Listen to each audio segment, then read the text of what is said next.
sexual. E aí, meus irmãos e minhas irmãs, não existe outra condição estabelecida por Deus para a prática sexual na Bíblia. Sexo só é abençoado por Deus dentro do casamento. Fora do casamento é maldição, é idolatria e trará maldição para dentro do lar daquele que pratica e para a vida das pessoas. Esse é o único modelo. Fora desse modelo, qual é o conselho que o apóstolo Paulo dá? Risque bem essa palavra aí, grife a palavra que ele mencionou aí no versículo 3. O que ele disse? Abstinência. O que significa abstinência? Ausência. Em outras palavras, quando ele diz que abstenham da imoralidade sexual ou da prostituição, o que ele está dizendo é repudie, afaste, despreze tudo aquilo que não se enquadra no modelo estabelecido por Deus na sua palavra para a sexualidade. Eu preciso afirmar também que Deus não ordena isso para sua tristeza ou para privar você da sua liberdade, muito pelo contrário. Eu tive o privilégio de me casar com a minha esposa em virgindade e pureza. Nós namoramos, foi quase 5 anos, é lógico, e Paulo vai tratar sobre isso aqui, sobre a questão dos desejos que nós temos que dominar. O desejo existe, e o desejo em si não é pecado, e a gente vai falar sobre isso aqui rapidamente.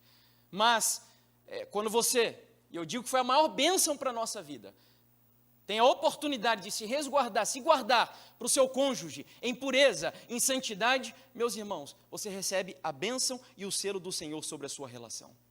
É o que Deus está afirmando. Vamos para a segunda recomendação, a parte B, ou melhor, o elemento B ali do nosso subtítulo. Versículo 4. Paulo vai dizer que o cristão é aquele que sabe controlar o seu próprio corpo. Verso 4, ele diz que cada um de vocês saiba controlar o seu próprio corpo em santificação e honra. É curioso e difícil, porque essa passagem ela pode ser traduzida de 2 maneiras, de acordo com os estudiosos aí do Antigo Testamento. Ela poderia ser traduzida dessa forma, como está aí, como Paulo afirma, dizendo que nós devemos controlar o corpo em santificação e honra, ou também poderia ser traduzida da seguinte maneira, que cada um de vocês saiba tomar uma esposa para si mesmo. Ambas as traduções estão corretas. No primeiro caso, quando Paulo diz, saiba controlar o seu próprio corpo em santificação e honra, o que Paulo está dizendo é que nós, como cristãos, devemos aprender a dominar as nossas paixões sexuais, a nossa carne, o nosso corpo. Nós não somos animais, como tentam sugerir aí os evolucionistas. Nós somos criados à imagem e semelhança de Deus. E a verdade é que muitos hoje têm se comportado como animais na sociedade, dado vazão às suas paixões, porque dizem, afinal de contas, o homem das cavernas, ele tinha os seus instintos de sobrevivência e por isso praticava sexo com várias mulheres. Então hoje nós ainda temos esse instinto de sobrevivência correndo no nosso gene, que alguns dizem aí que é o gene do egoísmo. Nós não cremos nisso. Nós acreditamos que devemos saber controlar o nosso corpo em santificação e honra. Abra a sua Bíblia em Romanos capítulo 16, Romanos 16, e ontem a gente falou inclusive sobre o nosso corpo. Romanos capítulo 16, verso 12. Lembra que Paulo disse que o nosso corpo é o quê? Lembra? Templo de quem?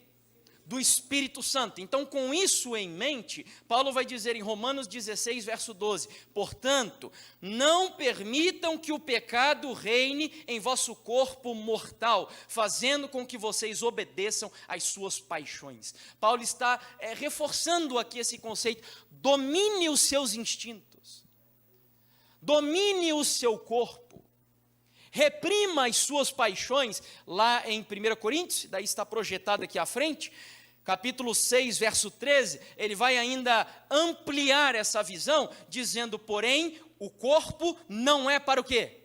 Para a imoralidade. Tem pessoas que veneram hoje o sexo, que idolatram o sexo, que acham que não, o sexo é bom, e aí tem que fazer com um monte de pessoas. Não, Paulo diz, o corpo não foi feito para a imoralidade. O corpo é o templo do Espírito Santo de Deus, mas para o Senhor ele continua, e o Senhor para o corpo. Meus amigos, sabe o que Paulo está querendo dizer com essa sentença? Preste atenção, o corpo foi criado por Deus, redimido por Deus, habitado por Deus, ele é cheio do Espírito Santo de Deus, e nós devemos glorificar a Deus no nosso corpo, em nome do Senhor Jesus. Você lembra que ontem nós falamos sobre, pela manhã, a experiência do Vale de Sitim, lembra? Que comentamos sobre a apostasia de Balaão, e aí eu não li esta citação de Ellen White, eu trouxe hoje para o nosso contexto da mensagem de hoje, onde ela afirma assim, falando daquela situação mesmo, Satanás seduziu, melhor dizendo, Israel, a depravação, antes de os levar à idolatria. Aqueles que desonrarem, muita atenção agora, por que Satanás ele quer desmoralizar e depravar a sociedade moralmente? Ela afirma, aqueles que desonrarem a imagem de Deus. Quem é a imagem de Deus? Nós.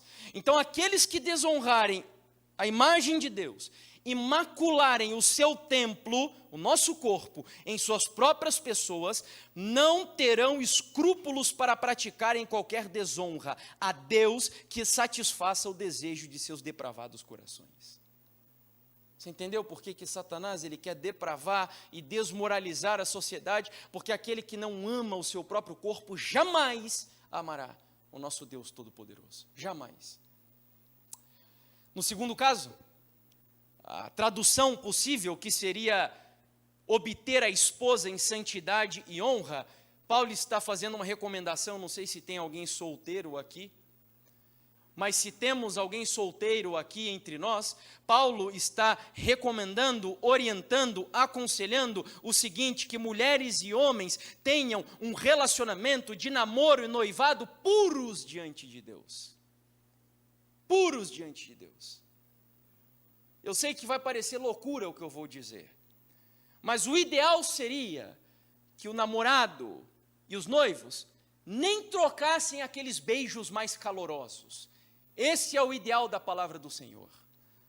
E aí hoje está tudo banalizado. Eu vi, isso faz algumas semanas. Eu nem conhecia essa tal dessa mulher chamada Jekai. Eu nem sei quem que é até hoje. E aí diz que fizeram uma tal de farofa da Jekai na casa dela. Foi uma festa aí que durou uns 3 dias, cheio de youtubers, de influenciadores e atores, ali em prostituição, em bebida, e uma tal de VTube aí também, que eu nem sei quem é, mas é outra influenciadora digital, e eu temo quando eu vejo esse nome, porque influenciador significa que eles estão influenciando jovens da nossa geração. E aí a VTube se vangloriando, dizendo que está solteira e beijou mais de 48 bocas naquela noite, ou naqueles 3 dias. Engraçado é que nós temos que usar máscara aqui na sociedade, mas lá na prostituição deles pode até beijar 48 bocas, né? Pureza. Então a sociedade, infelizmente caída, está promovendo a sensualidade, a imoralidade, a prostituição, mas Paulo aqui está dizendo, olha, na outra possível tradução, obtenha sua esposa ou seu cônjuge em santidade e honra. Santidade é para com Deus, honra é para com o próximo. Respeite a imagem de Deus e respeite os pais que criaram aquela pessoa com quem você está se relacionando. Espere o tempo certo. Santidade e honra. Vamos ao terceiro.